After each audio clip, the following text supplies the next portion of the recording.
Welcome, Kevin. It's a pleasure to be here. Good morning. I apologize that I will have to speak in English because my 5 weeks here have not managed to pick up the Swedish language yet. So I'll just adjust this slightly. Okay, please go on. Okay, right. Is that better? You can all hear me. Okay, right. Now, I should start off by saying that my expertise is really in the energy field, and obviously I know that most of you here are experts in agriculture, but the storyline that I'm going to give for energy holds equally well, and actually in some respects is more challenging for the sectors that you're looking at. But I will come back to that as I go through the talk. So I'm going to focus here on the 1.5 and 2 degrees C framing that came out of the Paris Agreement. But before starting that, I think it's worth thinking backdrop to Paris. Before we actually attended Paris, what did we know?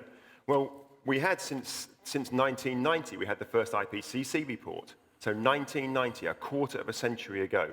So we've known everything we needed to know to respond to the climate change challenge scientifically for at least a quarter of a century. So what have we done in all of the effort that we've put in that quarter of a century? Nothing. Yeah. The carbon dioxide emissions this year will be 60% higher than they were in 1990. So it has been a quarter of a century of abject failure, despite the fact we've had all the information that we needed to respond. We have chosen, and it's a choice, we have chosen not to respond to climate change, not just the people that flew here. So if we go back then to the IPCC reports, I mean, they're also quite interesting. And what do they tell us prior to Paris? Well, they also changed the agenda. They changed the agenda from a focus when it comes to temperature on long-term targets towards carbon budgets. And if we're ever going to think about climate change, we should be informed by the concept of carbon budgets, not long-term targets. Long-term targets are politically very attractive, but have no scientific credibility. So what matters is not what happens in 2050 or 2030, but the total amount of carbon dioxide that we put in the atmosphere. The more we emit today, the less that we can emit tomorrow. And of course, that has fundamental political repercussions, not just at the top high-level politics, but right down through into our universities and our institutions as well. Just thinking about this graphically, the budgets, just to make this really clear, this is our carbon dioxide emissions. Remember, this is during the period that we knew about climate change, and they just continued to rise. And if we're going to stick to a carbon budget, it is the area under the curve that matters. So it's that area under there. It is not what actually happens down here or here that matters. It's this total area. And of course, our emissions continue to go up at the moment, pretty much anyway. So that's the carbon budget arrangement. And the later that we leave responding to climate change, then the more we have to do in the future. So at the moment, we are choosing to do this. And that means we have to pass on to future generations the ability to do this, if that is possible at all. And that means they have to have much higher rates of reducing the emissions. So every day we fail, we pass on to our children a more challenging task than that we faced. Returning to the Paris Agreement, this is the document that those of you who went there or had the pleasure of reading it, 32 pages of not particularly exciting text, but there are some very important things that are in it. And the part that I'm going to focus on here is this little bit of text there, but I'm not expecting to read that. It is blown up here for you. It's to hold the increase to well below 2 degrees C. Notice that well below. It doesn't say a 50-50 chance of or a reasonably high chance of exceeding. It is well below 2 degrees centigrade. Limit to 1.5, to do so on the accordance with the best science, and that is really probably what's captured in the IPCC, and also, very importantly, and usually ignored by most Western countries, to do so on the basis of equity, and that has, again, big repercussions for how we have to respond to climate change. So 2 degrees centigrade, 1.5, science and equity, and if you put those together, you can quantify what that would mean for different parts of the world. And I'll come back to that right at the end for an estimate that I've done for what that would mean for a country like Sweden. Well, actually for Sweden, I've done it for the UK as well. So you can actually use that to quantify the scale of the challenge and to test your policies against. There are some significant issues with the Paris Agreement. It's agreement about climate change, but makes no reference to fossil fuels or decarbonisation. There's no reference to aviation and shipping, which are the equivalent of Germany and the UK's total emissions put together and are expected to grow very rapidly. The aviation industry expects them to broadly double by the time you get to 2050, and about 4 times increase for shipping. The pledges that every country put in, the promises that we made to the Paris Agreement, when you add them all up, it's a 3 to 4 degrees C temperature increase. And given that the difference between now and an ice age is only 5 degrees, 3 to 4 degrees C is a huge change to occur in just about 100 years. So we're talking about a dramatic change in how we would have to live our lives if we could live them at all. And there is no major review of the pledges that we made until 2023, and that will be about 300 billion tons of carbon dioxide from now. So we will continue to emit about that much carbon dioxide between now and then. And finally, and I'll come back to this later, there's a real focus on these negative emission technologies. It doesn't talk about them at all explicitly, but they are fundamental to delivering on the Paris Agreement. And actually, if you unpick the small bit of maths that are in there, it really makes it very clear you have to rely on those technologies. And that has big implications for agriculture. Now, before Paris, we were heading this direction. This is what the International Energy Agency used to regularly say, that we were heading towards 6 degrees C if we carried on with business as usual. And I think we have to be very clear here. You cannot be too precise about exactly what the temperature would be. But nevertheless, we're aiming towards the sort of 4 degrees, 5 degrees, 6 degrees C future if we carry on as we were going before. With the pledges from Paris, we're now heading towards a 3 to 4 degrees C temperature rise, which is still far too high. But what we did in Paris, we promised, although our pledges are for 3 to 4, we promised to deliver for future generations, for our own children, we promised to deliver no more than 2, stay well below 2. And that's the 2 degree C framing here. 1.5 would be considerably tighter, would be 0 by at least 2030, at the latest rather. So it would come down here. So that's the framework, and this is the gap that we have to try and fill, at least fill that gap, or overcome that gap. But this is for the energy system. This is the problem of transporting from a Mac to a PC. I've lost some of the curve there. Hopefully it comes up. Does it come up? Well, that's a bit better there. Okay, so this is for a global energy system. And what does this mean about what we would need to do, the sorts of framings of the policies? And again, this holds for agriculture as much as it does for energy. The first thing is that we have to cut our demand for energy. And we have to do that because we cannot make the reductions fast enough from this to here with energy supply. We cannot build enough low-carbon power stations. We cannot build enough wind turbines or carbon capture and storage or nuclear or solar panels. We cannot build them and put them in place and build the infrastructure quickly enough to make the transition. So in the short term, we have to reduce energy demand. But in the long term, the supply side is really important. And that's, again, will be very much the case in agriculture, that they will take time to change the infrastructure. So in the short to medium term, we have to change what it is that we eat to reduce our emissions, because you cannot overcome it with technology.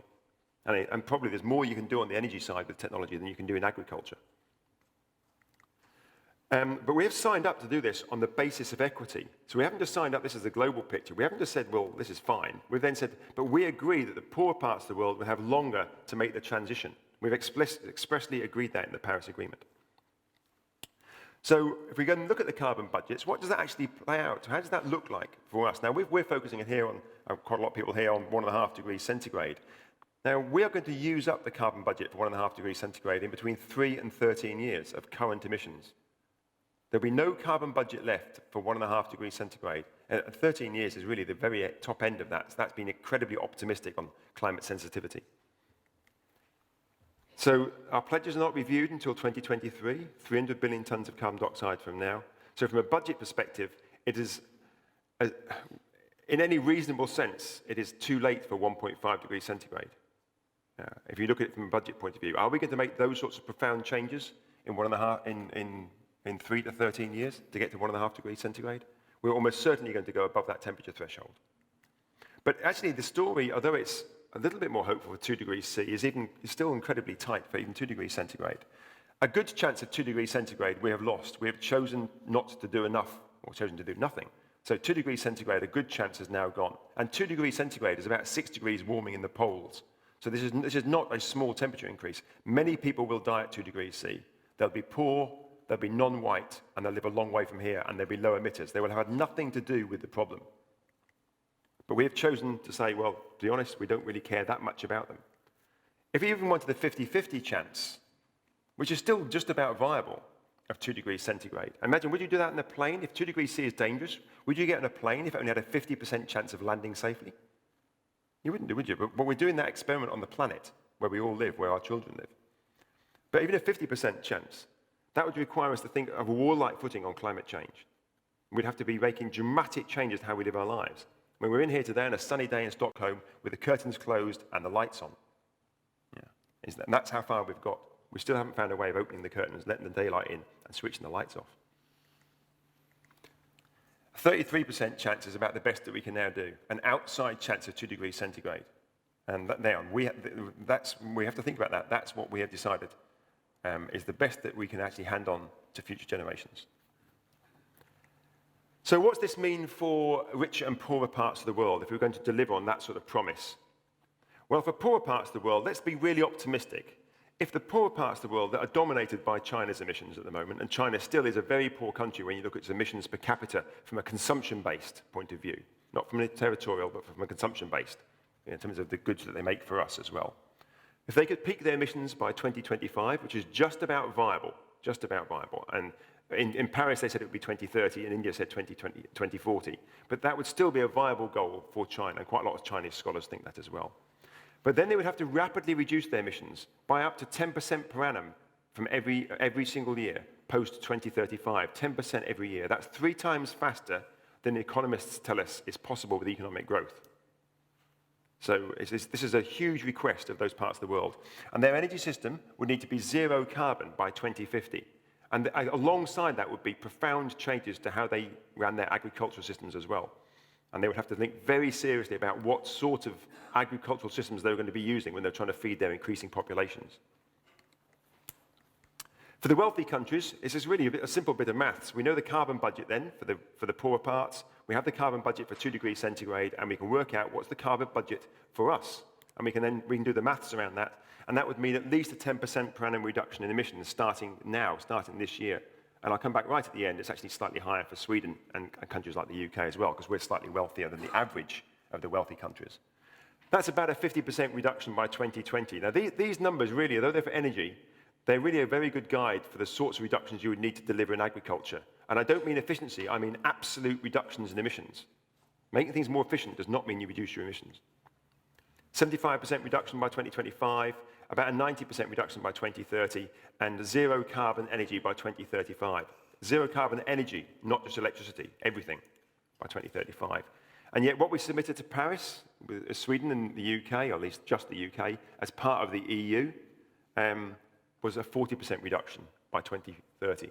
So less than half that we would need to do to make our fair contribution to a relatively high chance of exceeding 2 degrees C, a temperature threshold at which many people will die.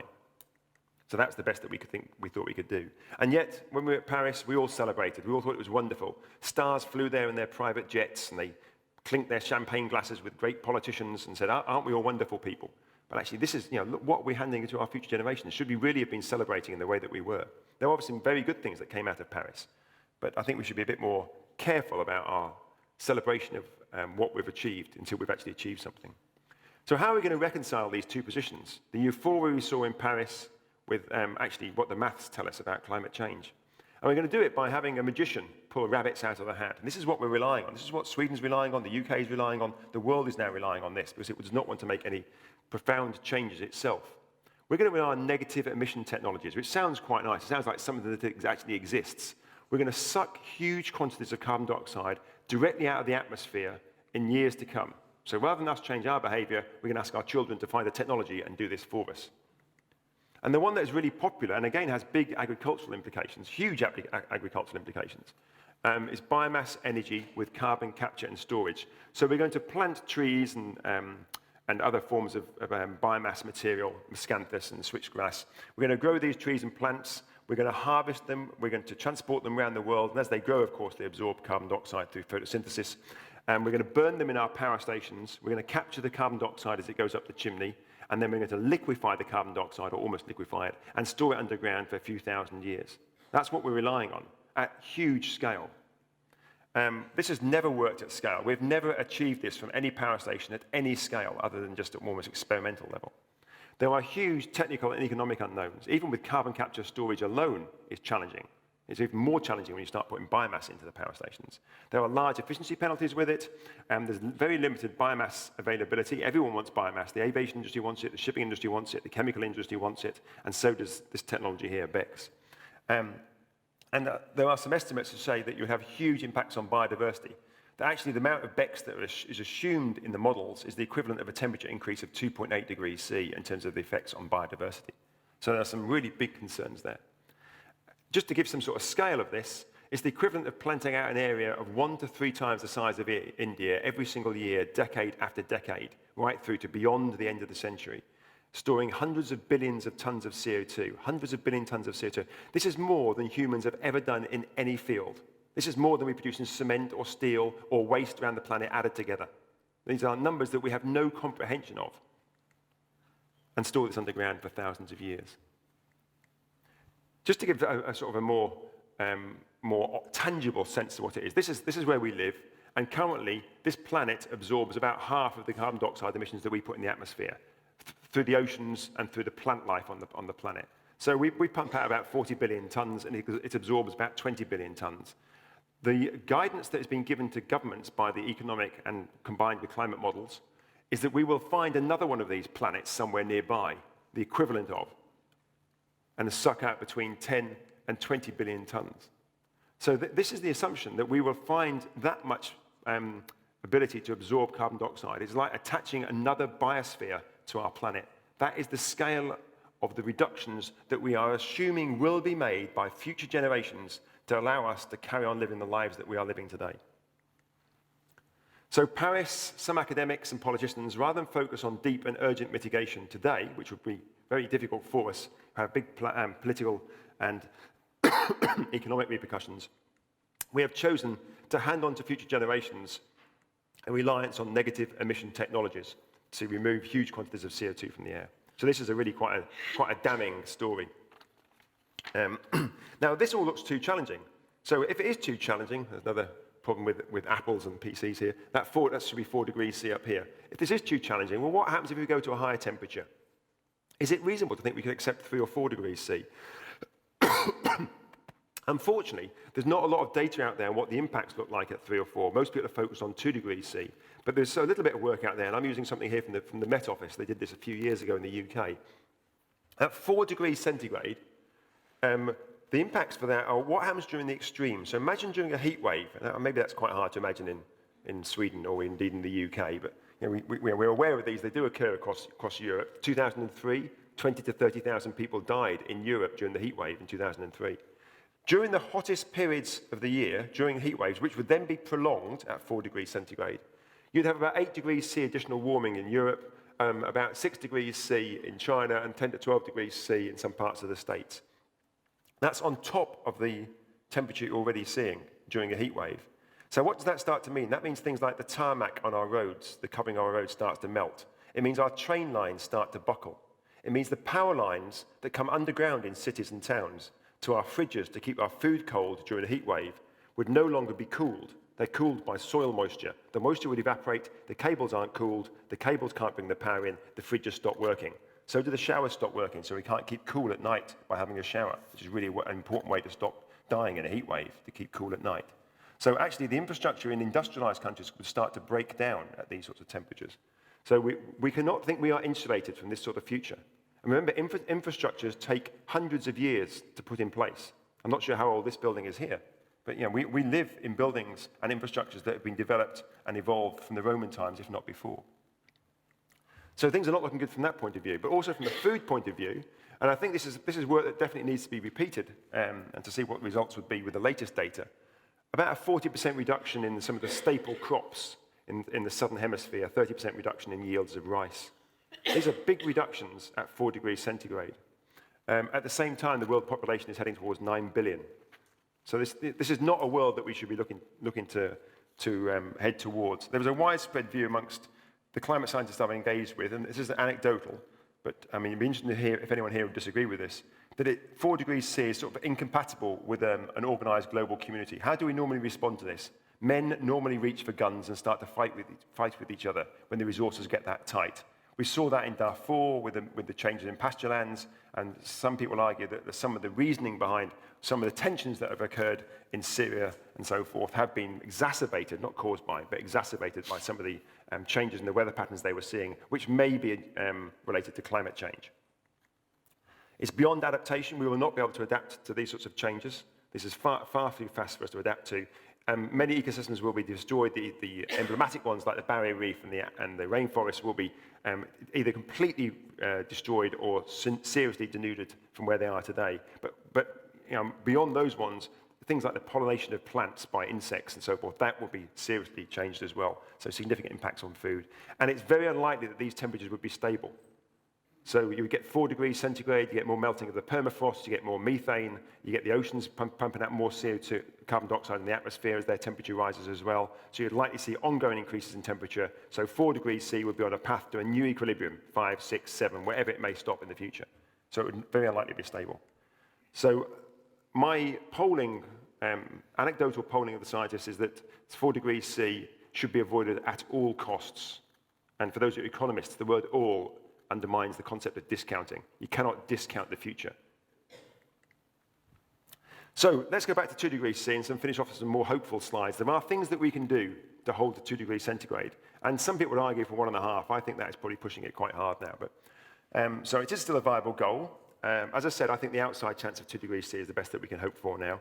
And the things I'm going to focus on and just touch on, technology can do a lot. As an engineer, I'm really pleased about this, but it is not going to resolve the problem. It can do a lot on the supply side in decadal time frames. It can do a lot on the demand side in just actually a number of years, out to a decade. But beyond that, that is not going to be enough. We have to do something about reducing our emissions by changes in behavior, in practices, in structures, and the way that we run our organizations. So I'm going to just touch on those as well. So from the supply side, firstly, we often think of technology as maintaining the status quo. It's the thing that will allow us to carry on living our lives as we live them today. But that's not going to happen, and I'm going to try and show you why.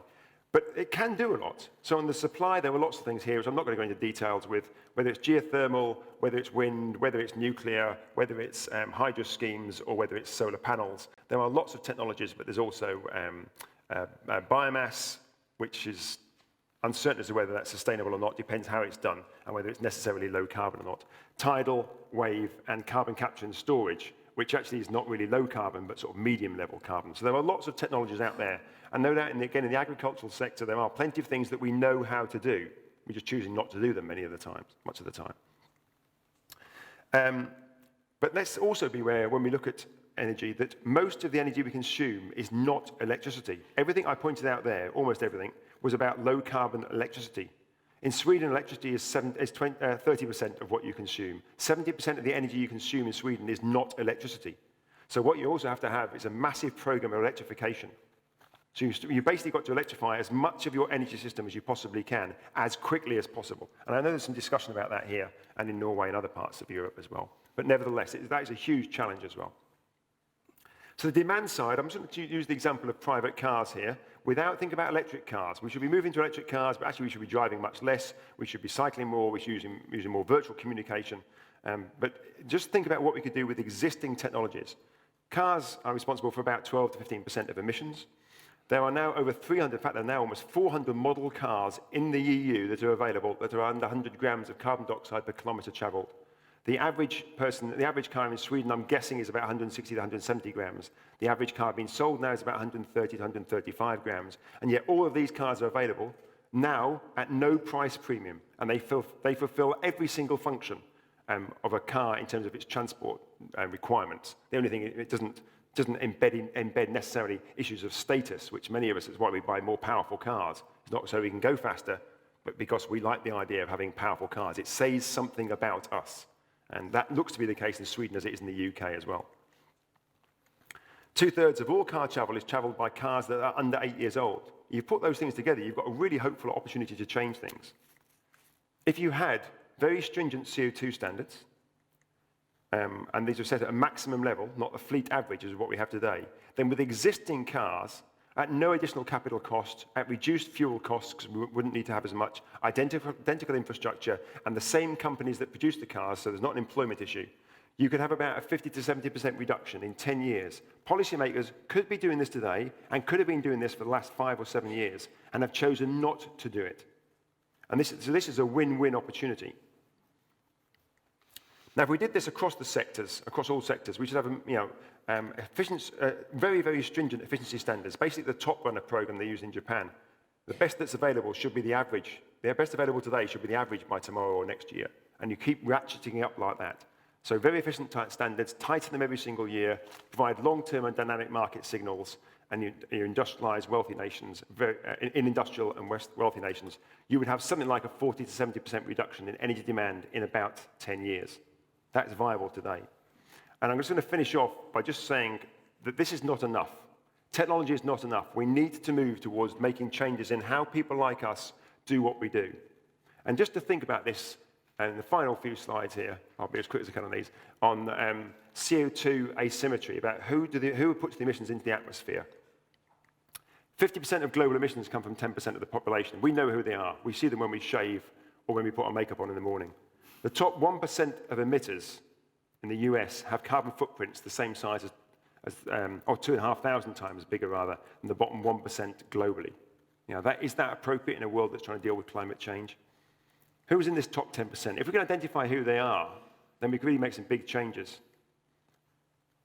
If the top 10%, people like us, cut our emissions to the level of the average European, that would be a 33% cut in global emissions. We're not even prepared to do that on climate change. But who's in this group? Well, climate scientists, policymakers, frequent flyers. I noticed that, was it 3 to 5 people flew here? They will definitely be in that category, but the rest of us will be there as well. Equity changes the whole framing of climate change. It's not a problem for 7 billion people to reduce their emissions. It's a problem for a few people like us. And the same, there's a small group of China and India as well, not just the rich countries, but there are rich people all around the world with high emissions. There's a huge asymmetry. We could have rapid near-term reductions if people like us changed our behaviors and our structures in our institutions. We could lead by example, and we would catalyze system change. So putting all of this together, if we are serious about 2 degrees centigrade, then we need to have deep and rapid reductions in energy demand by the high emitters. And this is also true of the agricultural sector. Huge changes in the dairy, in our use of dairy, and huge changes in our use of meat. We know where the emissions come from in agriculture, and we know what we need to be doing on the demand side. And then on the supply side, we need a Marshall-style plan, like a rebuilding program of zero carbon energy supply that has to be done globally by 2050. That's just about viable. And I'll just finish off with these targets for Sweden. Now, these are the same guidance for agriculture as it is for energy. If we're lucky on the carbon budgets, then you require about a 70% reduction, 70-75% reduction by 2025. As I said before, 95% reduction by 2035. That's about 12% per annum reductions every single year starting now. 12% every year in energy for the optimistic budget of an outside chance of 2 degrees C, or 50-50 chance at best. If you're unlucky on climate sensitivity, then your mitigation rate needs to be 25% every single year starting now. Now, this is a completely different agenda than one we normally talk about. These are profound political and social changes for an outside chance of 2 degrees C. So, on that note, thank you very much for listening. Thank you, Kevin.